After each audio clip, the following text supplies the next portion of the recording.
ആനന്ദ് ന്യൂസിലേക്ക് സ്വാഗതം. കേരളത്തിലെ കുട്ടികൾ വിദേശത്ത് പഠിക്കാൻ ചേക്കേറില്ലെന്ത്, ഇവിടെ അവർ തൊഴിലില്ലാതെ അലഞ്ഞാലെന്ത്? നമുക്ക് വലുത് അഭിമാനമാണ്.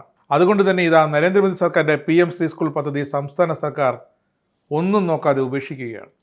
കേരളത്തിലെ വിദ്യാർത്ഥികൾക്കിടയിൽ കാവ്യവൽക്കരണം നടത്തുന്ന ദേശീയ വിദ്യാഭ്യാസ നയം NEP അത് നടപ്പാക്കേണ്ടി വരുമെന്ന പേടിയിലാണ് ഈ ഒഴിവാക്കൽ. CPM മന്ത്രിമാർ എതിർപ്പ് പ്രകടിപ്പിച്ചു, സർക്കാർ തീരുമാനിച്ചു. അല്ലെങ്കിൽ CPI എന്ത് പറഞ്ഞാലും കേൾക്കാത്ത CPM മുഖ്യമന്ത്രി പിണറായി വിജയനും ഇത് കേട്ടു. കഴിഞ്ഞ മന്ത്രിസഭാ യോഗത്തിൽ അങ്ങനെ മന്ത്രിമാർ പറഞ്ഞത് കേട്ട് PM ശ്രീ സ്കൂൾ പദ്ധതി വേണ്ട എന്ന് കേരളം വയ്ക്കുകയും ചെയ്തു. നഷ്ടം വിദ്യാർത്ഥികൾക്ക് മാത്രമാണ്. വിദ്യാഭ്യാസത്തിൽ സ്വകാര്യവൽക്കരണവും വർഗീയവൽക്കരണവും പ്രോത്സാഹിപ്പിക്കുന്നതാണ് ഈ NEP എന്നാണ് ഇടതിൻ്റെ രാഷ്ട്രീയ ആരോപണം. വിവിധ കേന്ദ്രാവിഷ്കൃത വിദ്യാഭ്യാസ പദ്ധതികൾ നടപ്പാക്കുന്ന സമഗ്ര ശിക്ഷ കേരളത്തിൻ്റെ പദ്ധതിക്കുള്ള ഫണ്ട് തടഞ്ഞാണ് കേരളം PM ശ്രീ പദ്ധതി നടപ്പാക്കാൻ കേന്ദ്രം കേരളത്തിനോട് സമ്മർദ്ദം ചെലുത്തിയത്. കേരളം പക്ഷേ ധാരണാപത്രം ഒപ്പിട്ടില്ല. അതുകൊണ്ട് ഈ വർഷം SSKക്ക് കിട്ടേണ്ട 513 കോടി രൂപയും കഴിഞ്ഞ വർഷത്തെ 153 കോടി രൂപയും കേന്ദ്രം തടഞ്ഞു വെച്ചു.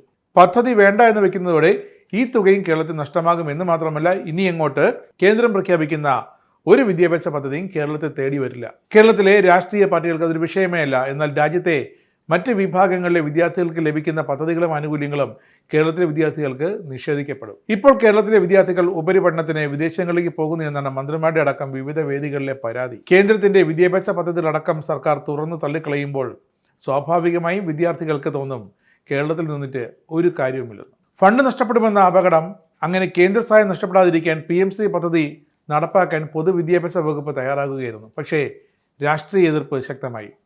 നയപരവും രാഷ്ട്രീയപരമായ പ്രശ്നമാണിതെന്ന് CPI പറഞ്ഞു.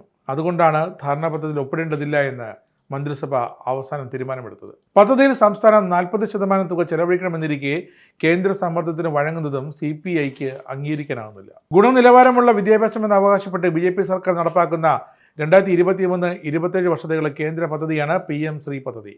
ഒരു ബ്ലോക്കിൽ BRCക്ക് കീഴിലെ 2 സ്കൂളുകൾ തിരഞ്ഞെടുത്താണ് പദ്ധതി നടപ്പാക്കുക. ഒരു പ്രശ്നമേ ഉള്ളൂ, വിവാദമായ NEPയും കേന്ദ്ര സിലബസും ഇവിടെ പഠിപ്പിക്കും. മറ്റൊരു പ്രശ്നം, NEPയുടെ പുരോഗതി സ്കൂളുകളിൽ പ്രദർശിപ്പിക്കണം. അതിനും വലിയൊരു പ്രശ്നം, പ്രധാനമന്ത്രി നരേന്ദ്രമോദിയെ വിദ്യാർത്ഥികളുടെ ഇടയിൽ ഉയർത്തിക്കാട്ടുക എന്നതാണ് പദ്ധതിയുടെ ലക്ഷ്യം. ഇതിനുവേണ്ടി പ്രധാനമന്ത്രിയുടെ ബോർഡും ചിത്രവും എല്ലാം സ്കൂളുകളിൽ പ്രദർശിപ്പിക്കും. പദ്ധതി നടപ്പാക്കുന്നതോടെ ഒരു ബ്ലോക്കിലെ 2 സ്കൂൾ കേന്ദ്ര നിയന്ത്രണത്തിലാകുമെന്നതാണ് കേരളത്തിൻ്റെ മറ്റൊരാശങ്ക. നന്നാകാൻ സമ്മതിക്കത്തുമില്ല, നന്നാകാൻ ഒട്ടും അനുവദിക്കുകയുമില്ല.